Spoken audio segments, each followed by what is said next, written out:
इतिहास. पावलू जेरुसाल्याक वेता.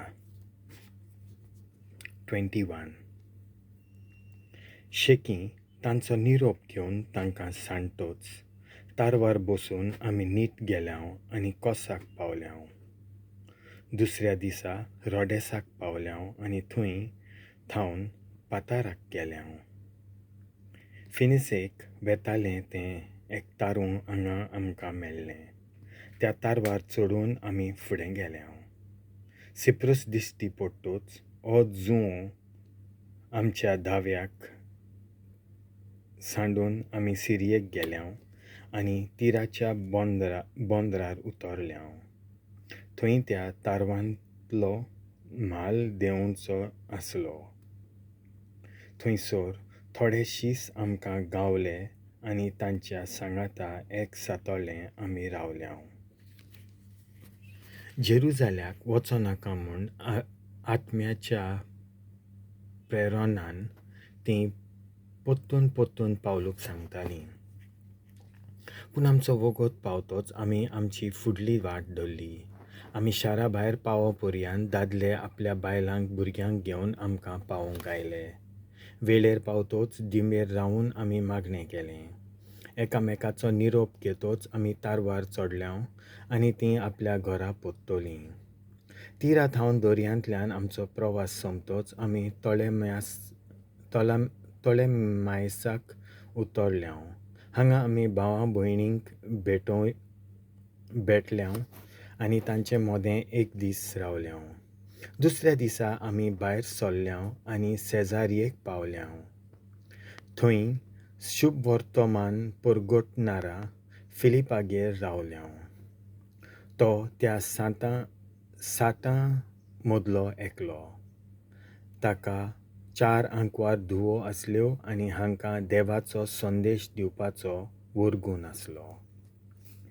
आमी थंय बरेचशे दीस रावल्या उपरांत आगाबोस नांवाचो जुडेयांतलो एक प्रवादी थंय पावलो.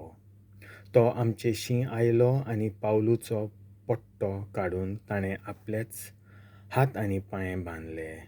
मागीर तो असो उलयलो. पवित्र आत्मो अशें म्हणटा, ह्या पट्ट्याच्या धोन्याक जुदेव जेरुसाल्यांत अशें बांदतले आनी ताका विदेशियांचे आधीन कोत्तले. हें आयकून आमी आनी थंयसरल्या लोकांन जेरुसाल्याक वचो नाका म्हूण पावलू कडेन विनोती करून मागलें. तेन्ना पावलून असो जबाब दिलो. अशें रडून आनी म्हजें काळीज दुखोवन तुमी कितें कोत्तात? हांव जाल्यार सोम्या जेजूच्या नांवा खातीर जेरुसाल्यांत बंदखणींत पडूंकूच न्हय पूण मरूंक पर्यंत तयार आसां. आमचें आयकूंक तो बिलकूल कबूल जायना म्हूण पळोवन आमी ताका समजावपाचें सोडलें. आमी म्हणलें सोम्याची खुशी जावं. थोड्या दिसां उपरांत आमी आमची तयारी करून जेरुसाल्याक गेल्याव. सेजारियेचे थोडे शीस आमचे बरोबर आयले. आमी बिदाराक वेताल्याव त्या मनशागेर तांणी आमकां पावयलें. हो एक सिप्रुसकार आसलो. पयल्या शिसा मदलो एकलो. ताचें नांव नासोन. 6. पावलूच्यो धर्म परगटणेच्यो भोंवड्यो सोंपतात. पावलू जेजू पासत कैदी. जाकोबाक पावलूची भेट. आमी जेरुसाल्याक पावल्याव तेन्ना भावां भयणींनी आमकां खुशालकायेन येवकार दिलो. दुसऱ्या दिसा आमचे बरोबर पावलू जाकोबाक भेट करूंक गेलो. सगळे जाणटे थंय जमलोले आसले. तांकां नमान कोतोच आपल्या वावरा वरवीं विदेशियां मोदें देवान कितें कितें केलें तें सोगोट पावलून तांकां सांगलें. हें आयकून तांणी देवाक वखाणलो आनी पावलूक म्हणलें, पळय भावा, जुदेवां मोदें हजारांनी भावाट धरला आनी तीं सगळीं समूत उर्बेन सांबाळपी आनी राखपी मनशां. विदेशियां मोदें जियेतोल्या सगळ्या जुदेवांनी मोइजेसाक सोडून दिवचो म्हणजे आपल्या पुतांची सुनत कोच्ची न्हय आनी जुदेवांच्यो चाली रिती पाळच्यो न्हय अशें तूं शिकयताय म्हूण तांणी तुजे विशीं आयकलां. तर आतां कितें करुया? लोक एकठांय जाल्यार बगर रावचो ना, कित्याक तूं हांगा पावलाय म्हूण तांकां खबर पावतलीच. तर आमी तुका सांगता तशें तूं कर. आमचे मदें आपणा विशीं आंगवण केल्ले 4 दादले हांगा आसात.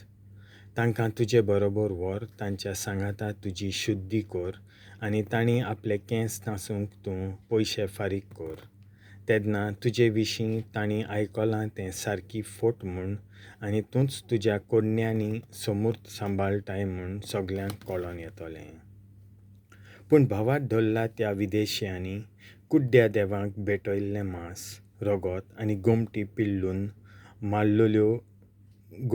पिल्लून मारलेल्यो मोनजाती खावच्यो न्हय. समृद्धीच्या कायद्या विरुद्ध लग्न करचें न्हय. अशें आमी थारायलां ताची खबर दिवन तांकां बरोवन धाडलां. तेन्ना पावलून त्या 4 दादल्यांक आपणा बरोबर घेतले आनी दुसऱ्या दिसा तांचे सांगातीन शुद्धीची रीत पाळ्ळी. उपरांत तो देव मंदिरांत गेलो आनी शुद्धीचे दीस संपोवन खंयच्या दिसा एकल्यान आपणा खातीर योद्न समोरपूंक जाय म्हूण ताणें सांगलें. देव मंदिरांत पावलूक धरतात. ते 7 दीस सोंपतात म्हणल्यार आजियेच्या प्रांतांतल्या जुडेवांनी पावलूक देव मंदिरांत पळयलो. तांणी सगळे उरपोंजीक खुबदायली आनी पावलूक धरून बोब मारली. इस्रायलकारांनो, पावात, सगळे कडेन आनी सगल्यांक आमचे बोज्जेचेर, समृद्धीचेर आनी ह्या जाग्याचेर आड शिकयता तो मनीस हो. इतलेंच न्हय, विदेशांक ताणें देव मंदिरांत भितर हाडले आनी हो पवित्र जागो भोश्टायलो. तांणी अशें म्हणलें कित्याक त्रोफिम एफेसकाराक पावलू बरोबर तांणी शारांत पळयल्लो आनी पावलूनच ताका देव मंदिरांत भितर काडलोलो म्हूण तें समजलें.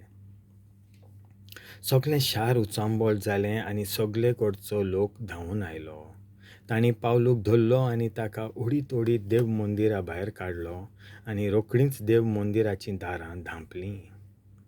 पावलूक जिवो मारूंक तयार जाताले तेन्ना आख्खें जेरुजालेम उचांबळ जालां म्हूण पलटणेच्या सरदाराक खबर पावली.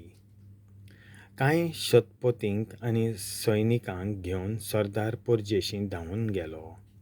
सरदाराक आनी सैनिकांक पळोवन पावलूक बुडयताले ते थांबले. तेन्ना सरदार पावलूशीं आयलो. ताणें ताका धरलो आनी दोड्या सांकलींनी ताका बांदूंक लायलो. मागीर तो कोण आनी कितें केलां काय म्हूण तो विचारूंक लागलो. चोंब्यांतलो लोक बोब मारून वेगवेगळें सांगतालो आनी ह्या गोंदोलांत ताका सारकीच म्हायती मेळना जावन सरदारान पावलूक कोर्टांत व्हरूंक फर्मायलें. पावलू पावंड्याचेर पावलो तेन्ना उरपोंज इतली उचांबळ जाली की सैनिकांनी ताका उखलून व्हरचो पडलो. सगळीं उरपोंज तांचे फाटल्यान वेताली आनी अशी बोब मारताली, ताका जिवेशी मारात. पावलूक कोर्टांत भितर काडचे आदीं ताणें सरदाराक म्हणलें, तुजे कडेन म्हज्यान एक उतर उलोवं येता? सरदारान जबाब दिलो, तूं ग्रीक भास जाणय तर? थोडो काळ आदीं एक बोंड उपजोवन 4,000 पुंडांक अरण्यांत व्हेल्ले तो इजिप्तकार न्हय तूं? पावलून जबाब दिलो, हांव एक जुदेव, सिलिसियंतल्या तार्सूस गांवाचो. ह्या फांकी शाराचो हांव नागरीक. ह्या लोकां कडेन उलोवंक म्हाका परवानगी दी म्हूण हांव तुजे कडेन मागतां. सरदारान रज्या दितच पावलू पावंड्यांचेर उबो रावलो आनी आपलो हात उबारून ताणें लोकांक उगी रावपाक खुणा केली. सगळीं सारकीं उगी रावलीं तेन्ना ताणें हिब्रू भाशेन अशें उलोवंक सुरू केलें. देवाचें उतर हें.